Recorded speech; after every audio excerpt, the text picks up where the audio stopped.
Hey, what's good? I'm Sadia. In this video, I'll be checking out the Nova R Smart Ring. They reached out and offered me one to test and I couldn't say no. It was perfect timing actually because I've been thinking a lot about getting rid of my Apple Watch, which I've had for 7 years now, but because I still wanted to keep track of my fitness, I've been holding off. But could this be the answer? We'll get onto that, but first, let's dive into the unboxing. So here's the ring in a titanium alloy build. The number here indicates the ring size. They send you the ring size kit first and then you confirm which size you need before they dispatch it. I found size 8 fit fine as well, but I figured I'd get the slightly bigger size for when my fingers swell up in the heat. It's super lightweight at only 3 grams, less than the British penny. See that tiny dimple? Yeah, so that's kind of the ring's subtle way of letting you know which side is which. It's opposite the charging side, probably housing one of the sensors as well. On the inside of the ring, you'll see the charging contacts and what looks like a tiny chip or sensor unit.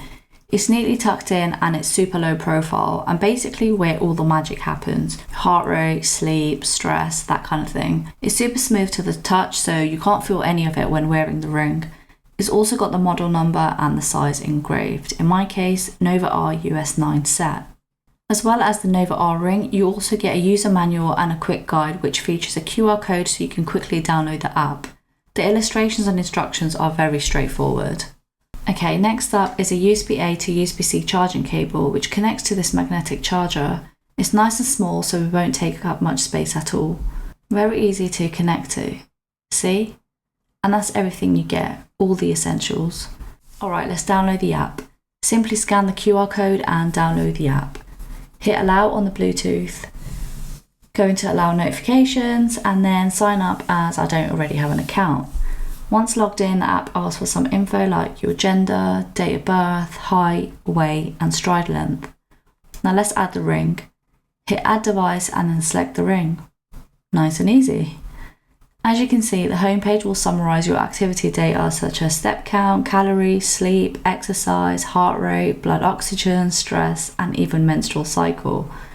Switching over to the next tab, we've got recovery, which is based on your sleep, exercise, and resting heart rate from the day before. Then there's the sleep tab, which will show you the quality of your sleep and when you reach the different sleep zones, like REM sleep or light sleep. The fourth tab features meditation courses which are regularly updated. I think it's a pretty cool feature that can really help with sleeping, stress, managing your emotions, or even if you just want to relax. On the face of it, it tells you exactly how long it's for. If you want to do it, just hit download. It takes like 2 seconds and then you can play it. You can skip 15 seconds ahead or go back 15 seconds, and of course you can pause it at any time too. If you just want to do some breathing exercises, then those are pinned at the very top and you can choose how long you wish to do it for. The final tab holds all the app settings. Here you can change your password, set your goal for steps, calories and exercise minutes. You can also set a different goal for each day of the week. You can also set your preferred unit and temperature unit, if you want a low battery reminder, which is handy by the way, and a couple of other things as you can see. Once it's all set up, you'll get daily insights which is generated by an AI health model. It also summarizes trends as well. It's really good for helping with recovery but also motivating you to do better each day. It's like your own personal motivator. Alright, so let's put it to the test. It has some on-demand measurements, so I'm going to measure my heart rate. You just simply scroll down to heart rate and tap measure with the ring on, obviously. The ring light is on when it's measuring and it takes about 20 seconds before it gives a reading. Pretty high as I expected, to be honest. Now let's do blood oxygen. Same again, takes about 20 seconds in total. There you go. It's good in the sense that it not only gives you a reading, but it explains each one as well.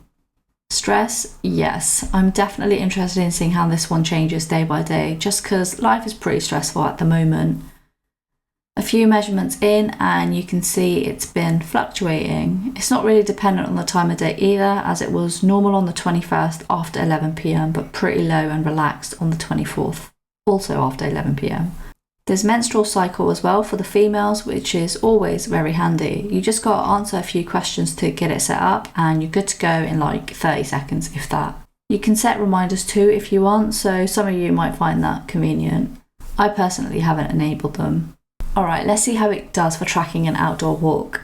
Hit start exercise. Gonna choose walking. I'm not gonna set a goal. Hit play and I can see the time and my heart rate. Nothing on steps yet. Okay, there we go.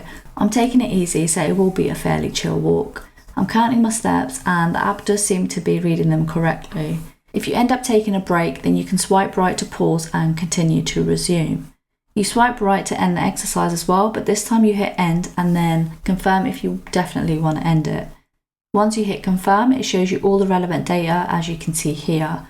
30 minutes, 107 calories, just under 3,000 steps, and an average heart rate of 110 beats per minute.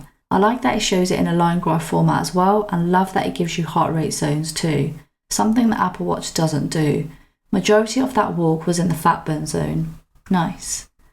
I definitely need to get out more and walk, so I will be using this daily. In terms of battery life, it's been lasting me around 3 to 4 days, but I did find that I needed to turn off the blood oxygen during sleep. With that on, it was only lasting around 2 days. Oh, and it's water resistant. It's rated 5 ATM, so it's perfectly safe for swimming and showering. Okay, so 2 weeks with the ring. Am I sold? And are you sold? Well, I love all the data it gives. It pretty much provides everything you need to know in detail, which I definitely rate. I'm focusing a lot more on my overall health now as well, so all of this is super useful and helpful in keeping in tune with my body's performance and recovery. The ring itself is very lightweight and I can't feel it on because it's just so light, so sleeping with it on is just like not a problem whatsoever. I would have liked if the app let you customize the order of these so you can choose what you want at the top. I think the measurements could have easily been pinned at the top, like a SpO₂ almost. Something like this, so that I could measure immediately after opening the app and not have to scroll. It's a super minor thing, but just my personal opinion on the UI of the app. The features and functionality overall are great though.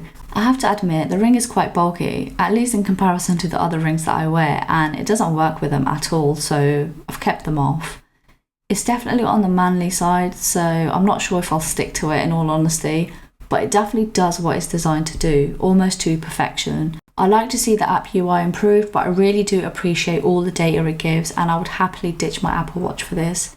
Better data, lighter, not disruptive when sleeping, and a much better battery life. I don't need the notifications, do I? It's also much cheaper at $208 or around 150 quid. I hope you guys found this video helpful. Be sure to drop a comment if you've got any questions at all.